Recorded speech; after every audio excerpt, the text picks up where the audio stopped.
close to that side because only one screen is working.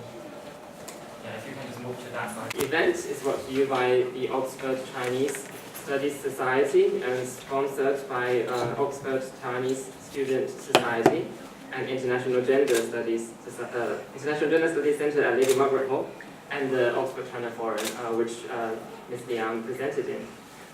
So just for a brief introduction before her talk, I'm sure many of you have already read many fabulous works.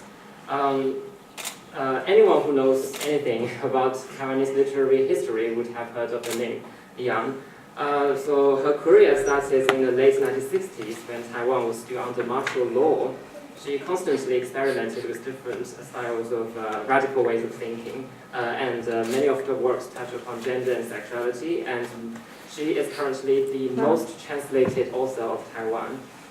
So it is no understatement to say that she is one of the most prominent feminist writers in the Sinophone world.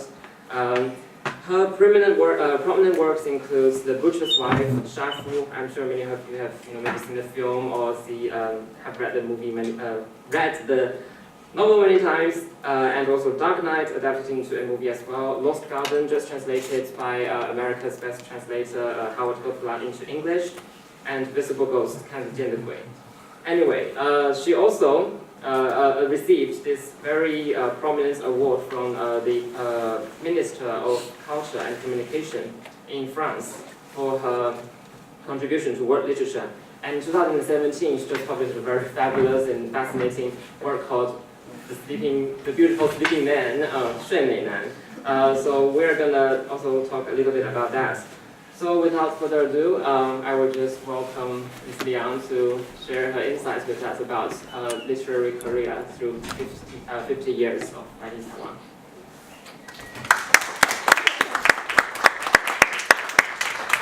Hello, everybody.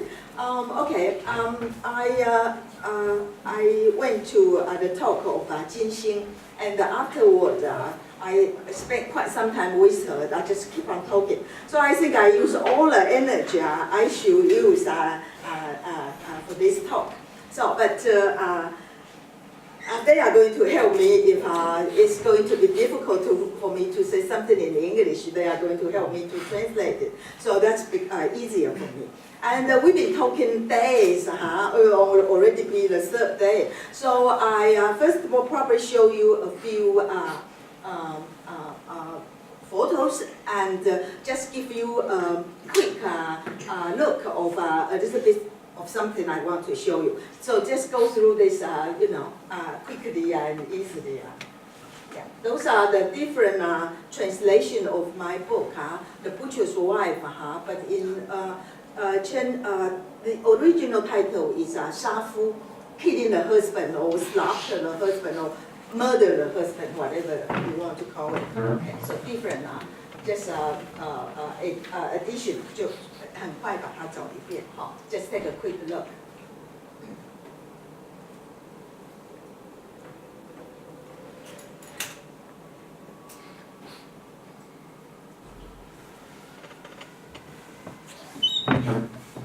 Oh, that's my newest work.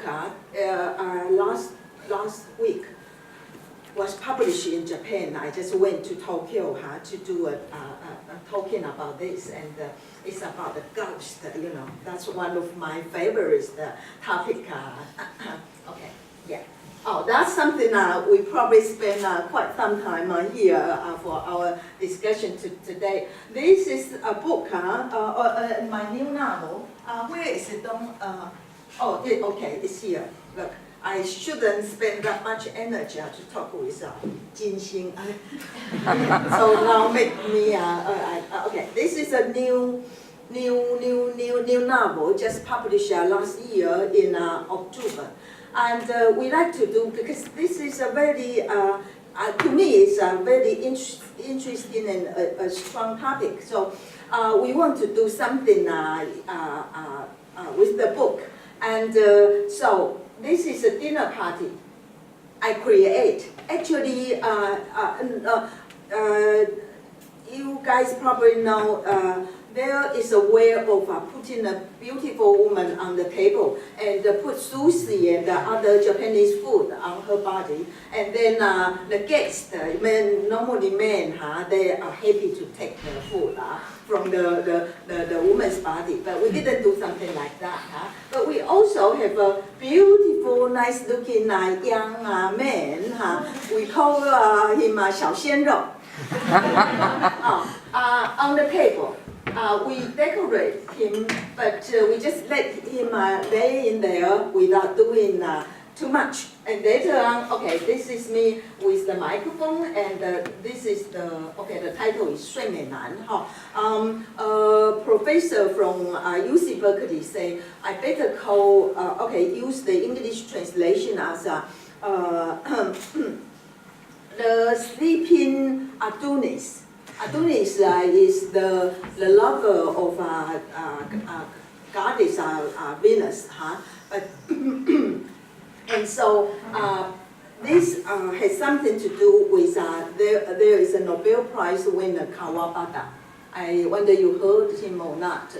川端康成. Okay, yeah. Kawabata wrote a very interesting novel when he is about like 50 or 60 years old, called The Sleeping Beauty, 睡美男. And this is, I think the feminists all attack this novel because they think it is very male chauvinism, from a very male chauvinism, a very patriarchy point of view. The novel, original by Kawabata, is there are few old men that are rich and capable. So they were entertained in a very secret place and well decorated, and it's a very nice place. And there would be women, different kind of women. Some of them are even Caucasian and or women from African, and certainly there are women from Asia. And those women were drugged, D-R-U-G, in case I don't pronounce the vocabulary, these words correctly. They were drugged and put into deep sleep. So deep as they won't know anything when they wake up. I think at the time when Kawabata wrote this novel, we are not familiar with this FM2 here. If you went to a bar and then everybody told you shouldn't drink whatever drinks is not in, you don't look at that drink and you don't drink it because somebody might put this here, FM2, to your drinks, and then you just lose your consciousness totally, and no matter what happened next, you cannot remember at all, nothing at all. But at the time Kawabata wrote the Sleeping Beauty, it is only, I think, in the 80s. So we don't know this FM2, this pier, so well. But then it became, the story went on, and then the reason to put those beautiful young women into deep sleep is for the incapable old men to touch them. Because when that's the time there is no Viagra either. And so the old man is incapable of sexual behavior. The only thing they can do is only to touch the woman. But they don't, the reason why to make the woman in deep sleep is because they don't want to embarrass the man. Because, when the man tries to do something but cannot fulfill what he wants to do, and he will feel awkward, embarrassed, or whatever. So that's why they have put the woman in deep sleep for the man to touch them without fear embarrassed. But then the using of the drug, you can actually control it so well that at the end of story, there are a few women die out of the sleeping pill.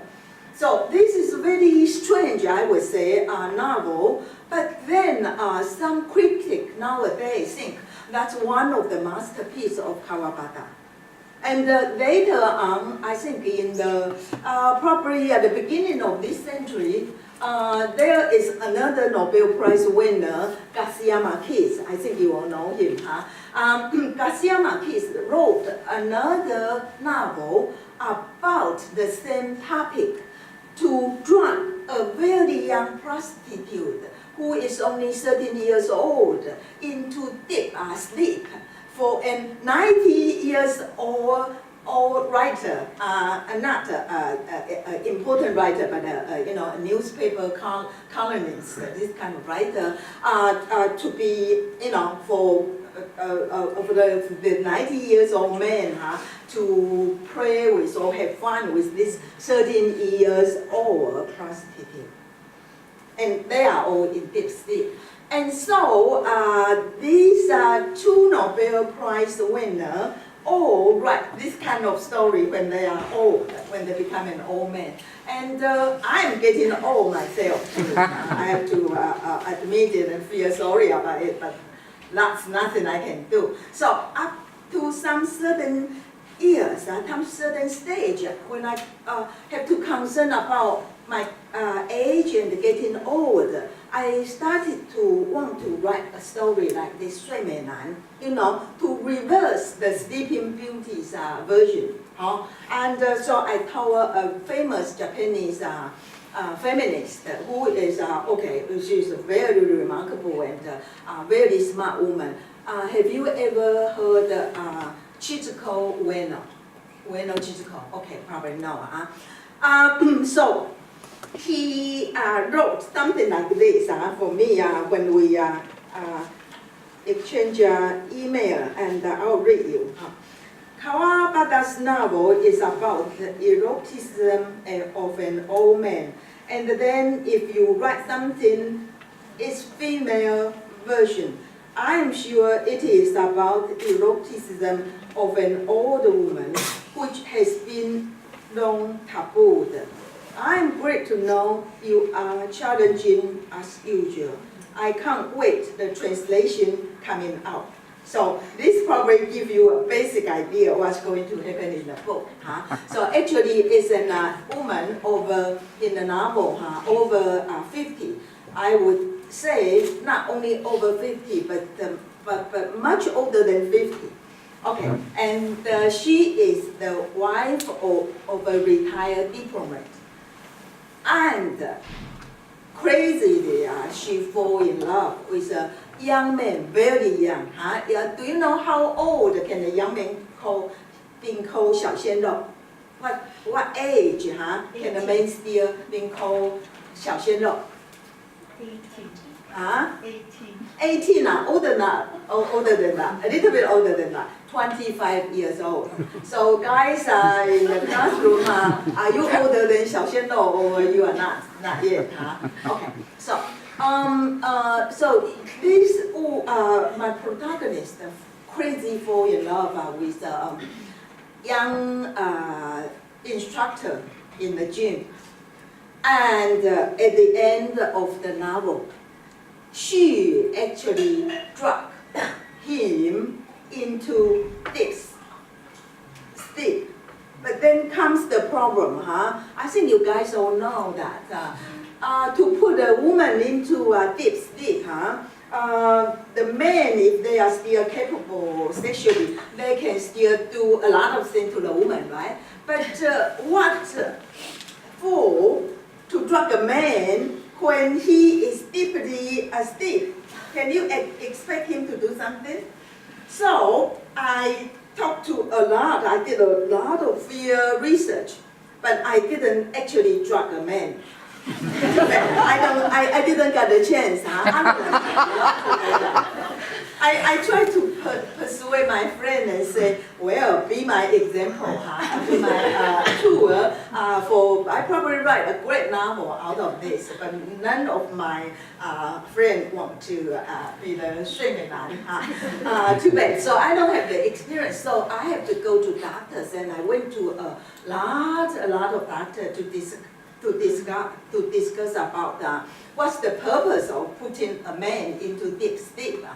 And the doctor, that's one of the doctor's answer. I believe it can be true though. He said, if you feed him Viagra first, and then feed him a sleeping pill or FM2 or whatever medicine you can get for him to fall into deep sleep, then because of the physical response, he actually can do something. Okay, I cannot with the woman or not, but I will try to say that sometimes sexuality, the most interesting and sparkling and the most fabulous sexual intercourse probably is in our mind, in our heart. It's happened mentally. So when the protagonist actually drop the man, probably the true sexual intercourse is not that necessary. You got what I mean? It's the process in her mind to fulfill this kind of process, make it become a great experience. So anyway, at the end of the story, it's an open ending. We don't know what's going to happen next, but there are possibilities. The young man probably would die because of the wrong medicine or dose or whatever.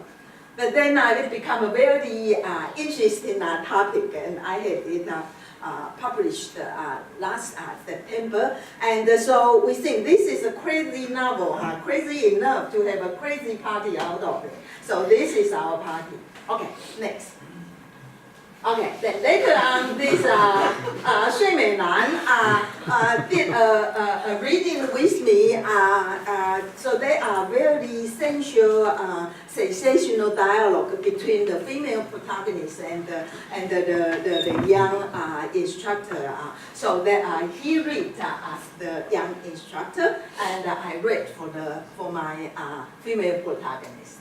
And actually, we create 1, 2, 3, 4, 5, 6, 7, 8. We create 8 dishes for this party. So it is a formal dinner party with a lot of good things to eat. And actually I spent in the past I spent 20 years to travel around the world to eat all the best, not all, a lot of best restaurants in the whole world. So I have very good connection with the chef in Taiwan. So there is a Japanese chef and an Italian chef and a French chef, and together 3 of them make these 8 courses for this formal dinner party. But each one has a signature of, I guess you all know, sexuality. Next. Look, this is, don't laugh at this. This is actually a dish from Italy. I'm nervous now, but I don't remember where is it from. But actually, this is a dish, I mean a dessert from Italy. And okay, I only probably show 2 of them. 没有了是吧? Oh, okay. Then help me find the other 那个有一个那个 the other 对 yeah. I'm going to show them some from my 有一个档案是关于这个对这个 Yep. Okay. So next I will I think we see some photos first of all. Okay, those are one of my novel about I think you heard me talk about sex. Next come to politics. And I feel very great as a Taiwanese writer because my country gave me all sorts of freedom to write everything I want to write, not to censor or not to ban my book. And so I actually wrote Sex and Politics. And this is a novel was made into a dance theater. And the choreographer is a famous woman, female choreographer who used to work for a national theater in Frankfurt, outside of Frankfurt in Germany.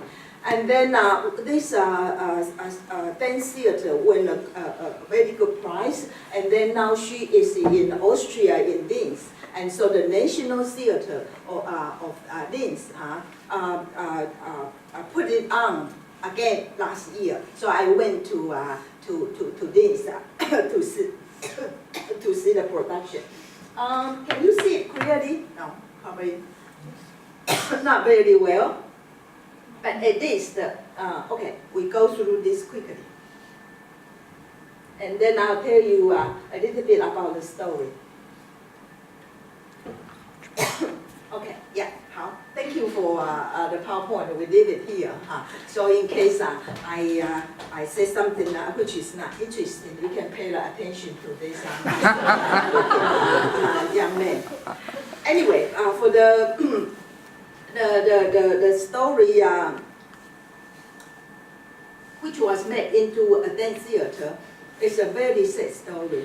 Okay, you guys probably know in Taiwan, our freedom and the democracy is not, fall down from the heaven, just like an angel come to us. No, we fight for like 50 years to get it. And so, for my age, I didn't go through this event called 228 event, 228. That's when KMT government, Chiang Kai-shek, was defeated by Chairman Mao Zedong. He fled to Taiwan. And the moment he get to Taiwan, he killed a lot of Taiwanese in order to rule Taiwan. And so a lot of important people, rich people, scholars, doctors, lawyers, was left during the 228 incidents. And so this is a story about a doctor who just get married, but after the wedding night, he was captured by the KMT government and then immediately was killed. So left a child, a son, to the newly, the bride. So the son, when he was born, his father already died. So the mother, okay, they are from kind of well-to-do family. So the mother has the opportunity and the capacity to raise him, raise the young kids up. But then something happened very peculiar, is that the secret agent of KMT came to harass the mother and the son. The secret agent came to the family. So people thinking of the mother, the beautiful young mother, would be the target, but end up it is not. It is the little boy who was harassed and was sexually abused, actually. I didn't write it so specifically, but there are hints everywhere in the novel to say that the victim actually is the young kid, the young boy, but not the beautiful mother. And the boy take the abuse, because he want to not let the secret agent not hurting the family and his mother. Okay. Then when he grow up, he become a doctor. But in the night, he would dress himself into a woman. Okay, so there comes a very important moment in my novel. Is the mother then become a fighter for freedom. And so she often went to different places when there are demonstrations in Taiwan, and then to support the demonstration. So one night, the mother came back from hunger strike, and she came back very late in the night, and she wanted to say hello or to make sure her son is okay. So she didn't knock, nor did she do anything. She opened the door of of her son's bedroom, and she actually saw that her son was making himself into a woman, wear a wig and putting lipsticks, and also wear a very sexy pajama, nightgown. And the mother was just simply cannot accept it, because at that time, now we have the gay marriage legal recently, just a couple months ago in Taiwan. We are the only country in Asia we have this gay marriage legal, the only country. But at that time, back to like 20, 30 years ago, it is a strong taboo in my country too. So the mother just cannot stand this, and so she decided not to talk to her son anymore. And the son feels so bad, so he or she, whatever, he just kind of give up and sleep with many other people without protection. And my novel, there is the hint to say that he probably get AIDS or whatever it is and then die. Okay, after the son died, the mother started to realize what she did to her beloved son.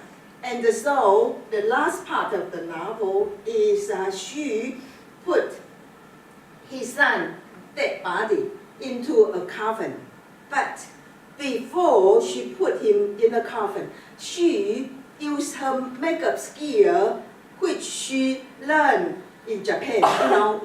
For my country, we have people went to Japan to study, just like you guys study here. But at that time, the Taiwanese, a lot of us went to Japan to study. So she studied makeup and all this kind of thing. They think it's good for women. So the mother used her makeup skill to make up her son and then wear the pajamas she wore for the wedding night. And then dress her son into a woman and then put in a coffin. And the things she said to her son is, now from then on we don't have to pretend. We don't have to pretend. And so this become a very touching story, and suddenly, I think I'm a so-called controversial writer, so I only not write about sex, I write about politics, and also write about this gender or sex, transgender relationship and all this. And so the choreographer first of all, in Frankfurt National Theatre, she liked the story, and the thinking of it can be an international issue, especially German has all these Nazis, what happened in the past. So it becomes such a successful production, I think it's related to, it's still, things like this still happen in many other countries, certainly happened in the past in Taiwan. Okay, so I give you a few examples of what I wrote, and I'm so-called a controversial writer, and caused me a lot of problem and a lot of trouble, and I have to be strong enough to be able to stand here and talk to you. So Dong Lai is going to help me with the rest of the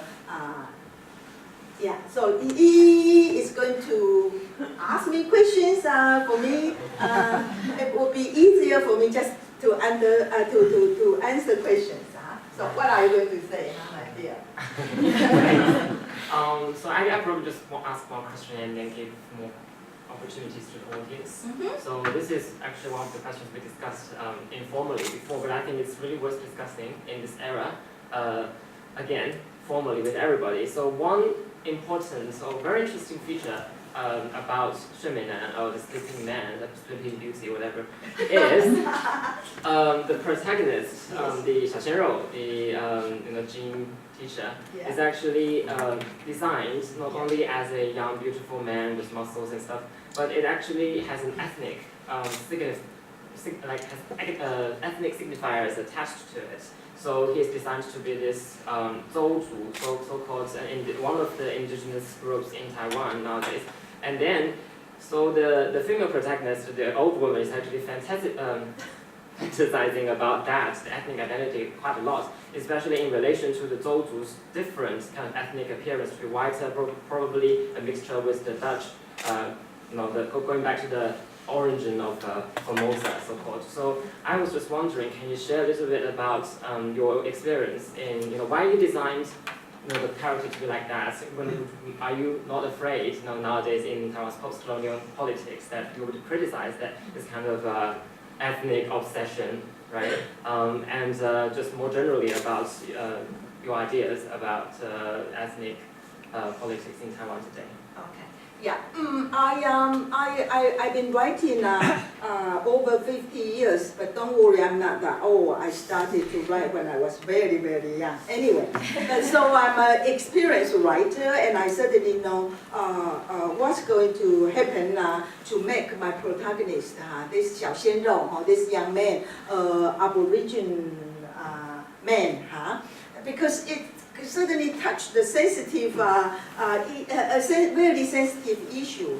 But I made it purposely. I want the woman from a high social ranking, social class. And this 小鲜肉, the young man, is Aboriginal because first of all, this Aboriginal young man I portray in my novel is not the, how would you call 南岛民族? How do you say that? The Austronesian. Okay. Ethnic group. We normally have this kind of Aboriginal people in Taiwan. They are dark and short and much flat feature. But in my novel, I purposely portray this man is from a high mountain called 阿里山. I guess a lot of Chinese you 你们会唱you've seen 台湾有个阿里山this is a famous song, and every tourist from mainland China, they came to Taiwan to see 阿里山. So this is a kind of a symbol of Taiwan. And there actually has this Aboriginal tribe. They are white and look like a Caucasian.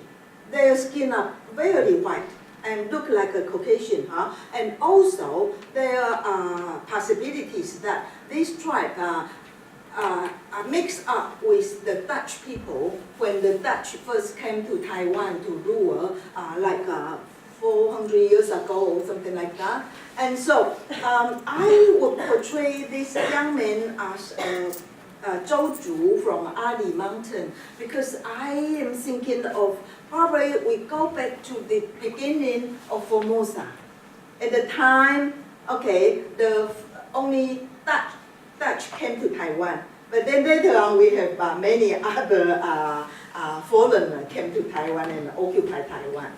But then that's the first to came to Taiwan, and this is actually there is this kind of Aboriginal people in the mountain. So it's kind of a beginning, the symbol of the beginning of Formosa, and then the woman, my female protagonist, the wife of a retired diplomat, and she probably symbol and kind of establish Taiwan nowadays. So the contrast between two social classes and also two different races, if I may call it, and the two different situations and all that, I think will make the story much more complicated. And then as a writer, I have a lot of hints, metaphor to hide in a novel. I wonder whether whether you dictate it or not. Yes, the ethnic clues? the the metaphor and all this. No? I need my notes from the book. Okay. I feel like I'm doing an exam. I think the major metaphor for me from this one would be the food. So they had a dinner in the end with the women, and they had dinner, and then there was the metaphor of the dog as well, the dog, and then the tiger. So Yes. they are quite obsessed with kind of symbols of power and virility even. So I think that's the animality of all these metaphors would be the major feature that I picked up. Okay. Yeah, there is also a very strong, beautiful Taiwanese dog, and also the symbol of a god as a tiger. Yeah. So. I guess I would ask one more question before we open it to the floor. I think quite important. I would just ask a general question because you have given us a great picture of all the novels and other works that you have been doing. So I just wonder, if we take a larger look at the status of Sinophone literature today, inclusive of all the different languages, like Chinese languages in different locations, how would you say Taiwanese literature's change of status, or how is it changing in terms of its relation to other Chinese writings? Do you think the Taiwanese literature as a field has been shifting in different ways because of the rise of China, or because of Taiwan Nanjing Zhengce, or because of Taiwan's desire to connect with like Malaysia and other Southeast Asian countries? So how have those kind of policies affected Taiwanese literature as a whole through the 50 years of experience you've had? I would think this question can be, probably we have to touch a little bit about the politics, what's going on in Taiwan nowadays. Actually, we have writers who came to Taiwan in 1948 with Chiang Kai-shek government. Remember I said Chiang Kai-shek was defeated by Chairman Mao. So he brought quite some people, brought the army and a lot of people, quite some people to Taiwan. And there are writers among those people Chiang Kai-shek brought to Taiwan. And so when they started to write, they write something about their hometown, about what happened in the past. So we actually have a generation of writers who only wrote about mainland China, wrote about their home in China, and how eager they want to go back, and hope Chiang Kai-shek is going to lead them back to their home again, this kind of story. Something very unfortunate is there is a strong censorship in Taiwan during, I would say before 1990s. There have been a very long martial law in Taiwan, over 30 years martial law. And so at that time, the government actually banned a lot of works, a lot of creative works written with the idea of Taiwan should become an independent country. And I have this boyfriend, this is kind of a pretty legendary, so I'll share with you. I have a boyfriend who was in jail for 25 years and 5 months by the Chiang Kai-shek government. 25 years and 5 months, my dear. And later on, when he is out of the jail, he became the leader of DPP's chairman, 施明德. And so some of you know Shi Mingde.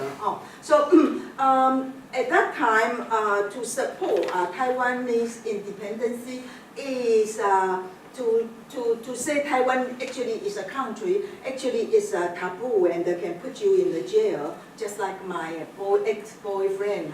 I certainly should say ex-boyfriend, because then later on he married somebody else, not me. Should be ex-boyfriend. Okay, and so there are creative writing was banned by the government, and for quite a long time, over 30, 40 years. it's impossible to touch the subject of politics. Up until 1990, my boyfriend was released by 那个李登辉.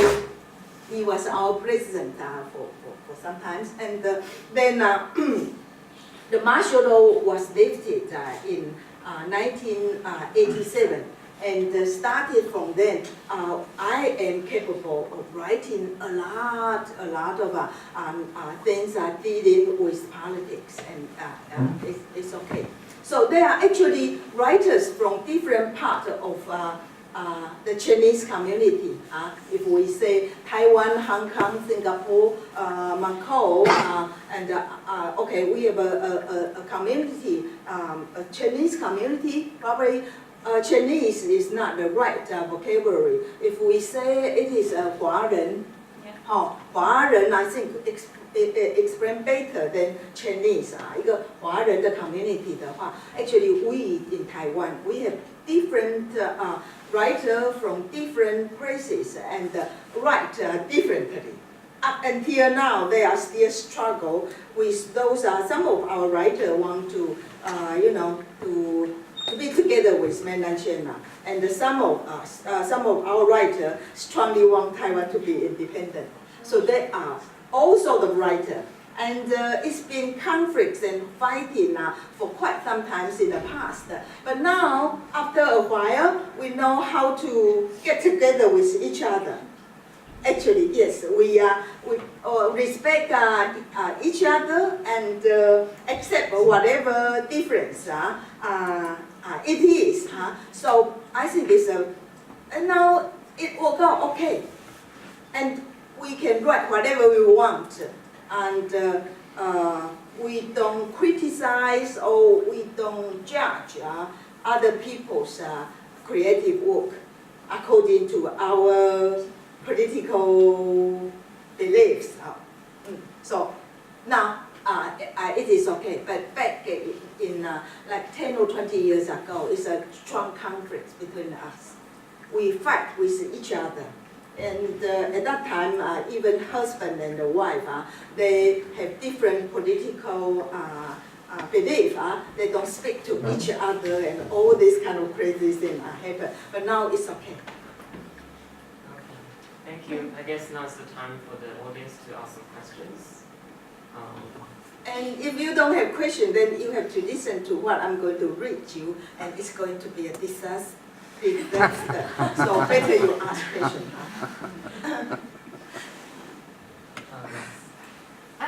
When talking about Shinganan and drugging him, my first thought was that is rape. Okay, and it is because he can't. And I wonder number one, what your opinion take is on. It's come from the West, but the current politics of consent, and also actually I have no idea how that is manifesting itself, whether it is in Taiwan. I know, because I'm a so-called feminist writer, so to touch such a sensitive issue, I have to be very careful when I wrote it because I don't want, okay, first of all, to be called a feminist and then later end up with a woman who, follow up the patriarchy belief or thinking. That would be a terrible excuse for me. You know something, because I think in politics there's something would be accused strongly. We call it 辩解. You convert yourself into some other party or belief or whatever. So I was very careful when I wrote it. For example, to put this young man on the table, some of my feminist friends was very unhappy about it. They say, you are doing exactly the bad man, the terrible man would do to a woman. So you are only doing it in a reverse way. So what's the point of doing this? But I am a writer. I don't want to write something is only propaganda. I want to use this novel to penetrate a little bit, I hope, or deeply into the human nature. Don't you think we women, to some certain extent, we all want to drug a man? No? Okay, I'll give you wait. I'll give you an example. Physically, we are not strong enough, right? So the only, probably the most significant time, we can actually not control, but the power is in our hand, is to drug a man, because then he is not capable of beating us or mistreated us or abuse us. So use the idea of reincarnation. There's another life or the past life, and how come she has to drug him in this life is because in the past there's something happened. But I use this not in a very, how would I call that, a cheap way, but I want to create a kind of continuity of time in an Asian way. And so the open ending, we don't know what's going to happen to them after the woman drugged the man. And so the timeline didn't end at the end of the novel. They are open to the reader to think of what's going to happen. And so I purposely use a lot of writing technique in the novel, and not only just to drug a man, I would say, but I always fancy, to some certain extent, we women really want to drug a man. That's what I fear, because then they are under our control and we can do whatever we want to him. Wow, that's kind of sexy though. Just before taking more questions, would you like to sit down over there? Are you tired? Oh, that's okay. Yeah. Okay, okay. But I shouldn't use that much energy to talk to Jinxing. Okay, next one. Yeah? My question is really simple. I just would like to ask what you think of 50 Shades of Grey. 50度灰. Oh, okay. I would say that's a bestseller, and I consider myself as a serious novelist, 严肃作家. How would you say 严肃作家in English?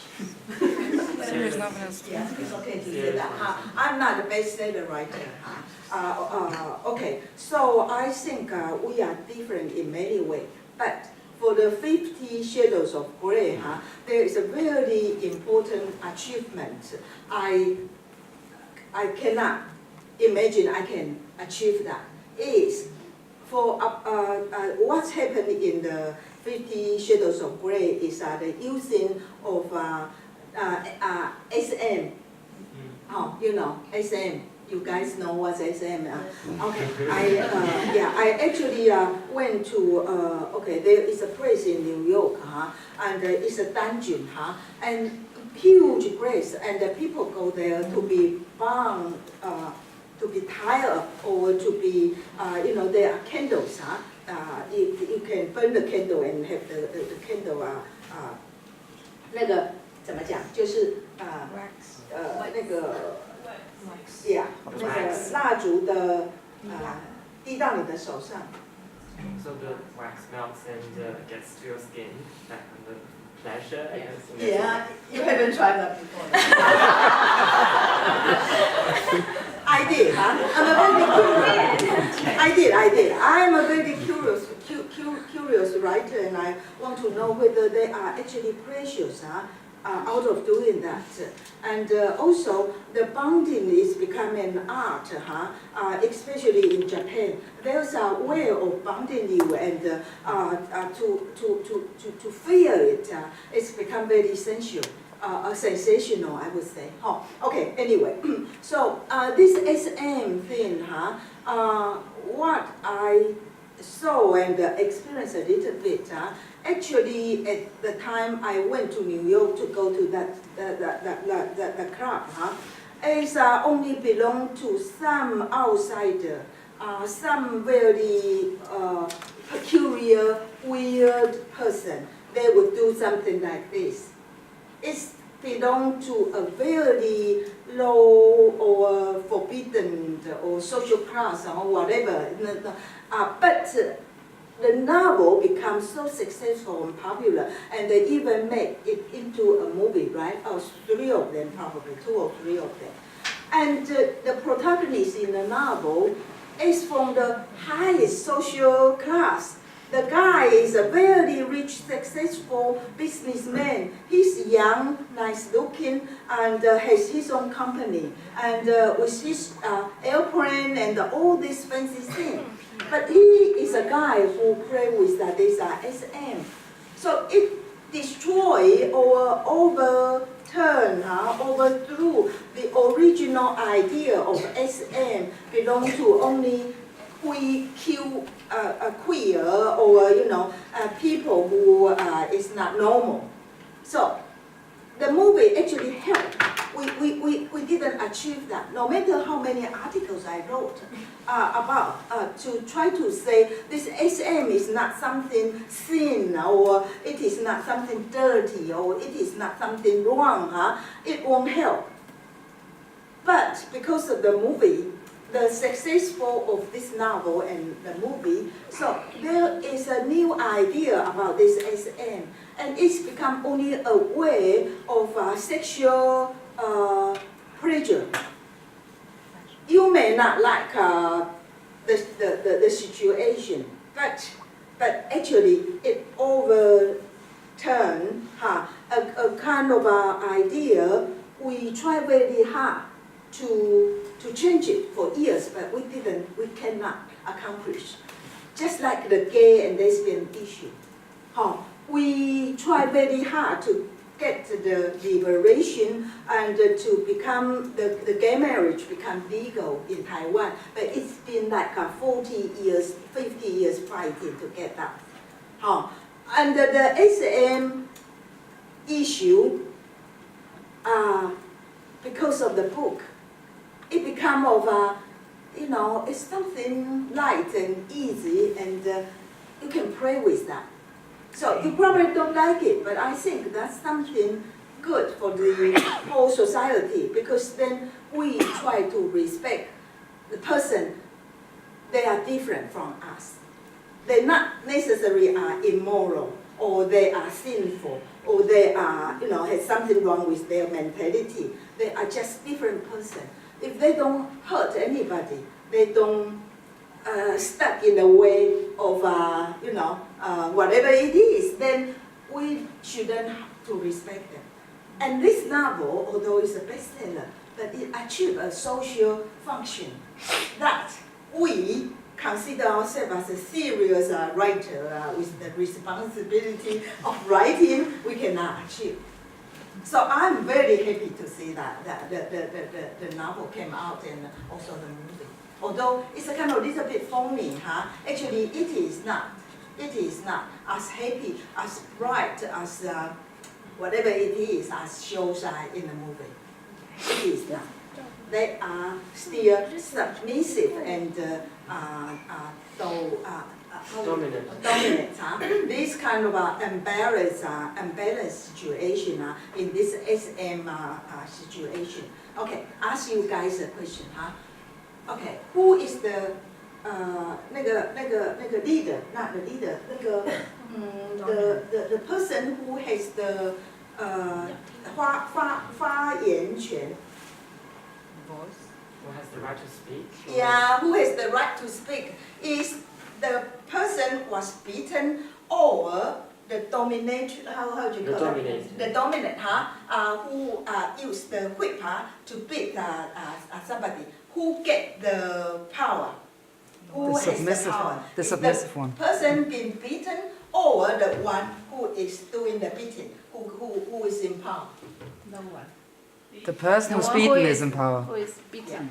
The person who beaten. Because if I'm the dominant, I have to see, actually he or she get pressure out of my beating or not.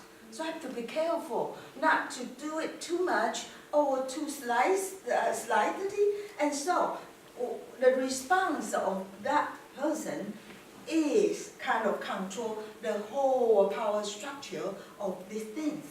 So you can see this this power balance. Yeah, it's really interesting. So that's why I had to go to New York. I didn't go there for doing that, but I went there to a talk, and then my friend took me there, and I said, oh, that's something I should take a look at it. Yes? Do you think it's necessary or appropriate to equate like gay rights and gay marriage to prejudice towards gay rights and gay marriage to prejudice towards like sexual fantasizations? Does that make sense? Could you say in Chinese, because I don't quite get the question. I don't quite get it. You said that like this shade of grey is really good and that it kind of shows the whole world how like S&M is like something that's normal and that kind of like sexual fantasizations is something that needs to be talked about, and then we equate it to gay marriage and rights for gay marriage. I was wondering if you think it's necessary to make the bridge between the prejudices towards those two things. 就是对同性恋的偏见跟对这种性的不同的偏好啊，或者有些特别的执迷的这种不同的 practice 的偏见，是他们的相似性和他们的联系。他们的联系性。因为有一种叫做 sexual fetish。Okay. What I'm going to say certainly is not political correctness. I am not a lesbian, but I have a lot of gay friends. All my close friends are gay. And, yeah, we have very good relationship. We went to travel together and share the same room and have a good time together. What I'm trying to say is normally, I have no comment of something I do not know for this gay and the lesbian things. But I'm so-called controversial writer. So one of the reasons is because I'm involved with the process of fighting for something, fighting for the liberation or fighting for the legitimacy of marriage or whatever. But until I am pretty old, I start to write a novel dealing with lesbian. But then end up it is not, I won't say it's a successful novel of mine. But what I'm trying to say and trying to see is come back to the body, not the thinking. How you feel. But I just learned something very interesting. You probably call me stupid, but actually I did found out that with my iPhone,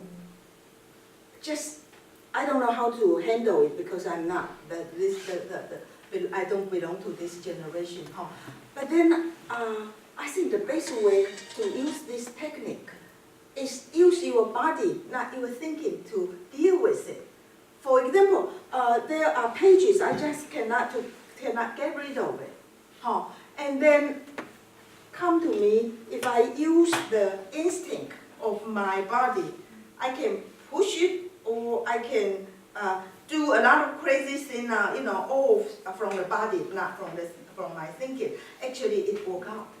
So nowadays, I pay much more attention to the body, to the physical situation, the touching or the temperature, or it started from, I spent like 20 years eating around the whole world, from food, from this kind of, not from our ideas, thinking, ideology, or whatever it is, but come to ourselves, how we react. How do I react to my iPhone? And it worked out. When I didn't use what's the logical way of dealing with the iPhone, I just use my touch and my punch and whatever it is, and it worked out. Maybe we can have one more question, then if you have any more questions, just come to up to the 我可以 top. 问个问题吗？就问一个技术问题，就是 Okay. 李老师，你觉得就是如果当你的文字中文翻译成英文的时候，有没有觉得他们是没有把你的意思完全表达出来？没有。 So what does she think about when the works are translated into English, whether this works Or deliver, other language. yeah, other languages, whether this works deliver what you want to preserve, what you want to express in the original, in the original. Okay. Some of my work were translated into more than 10 languages and published. The only language I can barely read is English. I don't know Japanese, no French, whatever. Huh? So I don't know the other languages, but for English translation, I'm very lucky. I have a very good English translator, Hugh. He's famous and a very good one. So shouldn't be any problem. Or for my poor English, I cannot find out what's the problem with the translation. But I still would say, the translation is much more than just translated correctly or not. It has something to do with the ambience of the sensitive touch in the sentence and all that. And a good translator do it better than a bad one. That's all I can say. Otherwise, just to translate it correctly, I think most of the translator can do that, can achieve that. But this I have something to say. We Taiwanese writers now feel we are very marginal in the world literature. In the past, when China haven't come to the international society, for example, during the Cultural Revolution or shortly after the Cultural Revolution, China has not that much things to do with the international society. And at that time, people went to Taiwan to study Chinese. And so we gain a lot of attention because Taiwan probably is the, at that time, 30 years ago, the right place to study or the best place to study Chinese, better than Hong Kong because Hong Kongese speak a lot of Hong Kong Cantonese, or better than Macau, better than the Indochina country, all that. But after China opened the door to the world, then we lose the opportunity. And nowadays, I have to let you know, this is very difficult for our novel to be translated into foreign languages. I myself even have this kind of a problem. A couple of years ago, Hugh and his wife, they both are a very good translator, translate one of my novels called The Lost Garden, 迷园, into English. And they already translated the whole text and try to bring it to the publisher. But the publishers, the commercial publishers say, we are not interested in Taiwan. It's such a small place. People mix it up with Thailand. Yes. People say, oh, Taiwan, oh, Thailand, yes, I've been there before. I have a good time there. Yes, indeed. And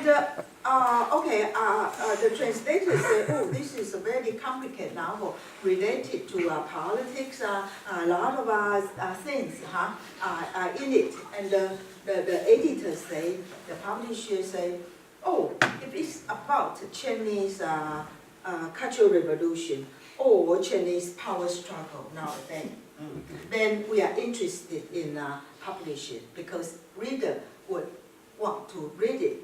But Taiwan, what's happened there? Doesn't matter that much. Actually, they turned down of my book. And luckily, the Columbia University Press, they it's a university press, so they finally they publish it. Otherwise, there's no way to publish the Taiwanese novel. So we become very marginal nowadays. And if you ask me why you are still writing, I would say writing is something, first of all, to cheer me, to help me feel better. It's my career, and I love to write actually. But whether it can be translated or for many other people to be able to read it, that's something I cannot control. So I have, the thing I can do is only, I just write it and publish it in Chinese in Taiwan. And what is going to happen is out of my control. But I think some writers in Taiwan feel very safe and very injustice. Can I say that? Unjust. Unjust. No, fair. It's not just not fair, because some I would have to speak the truth. Some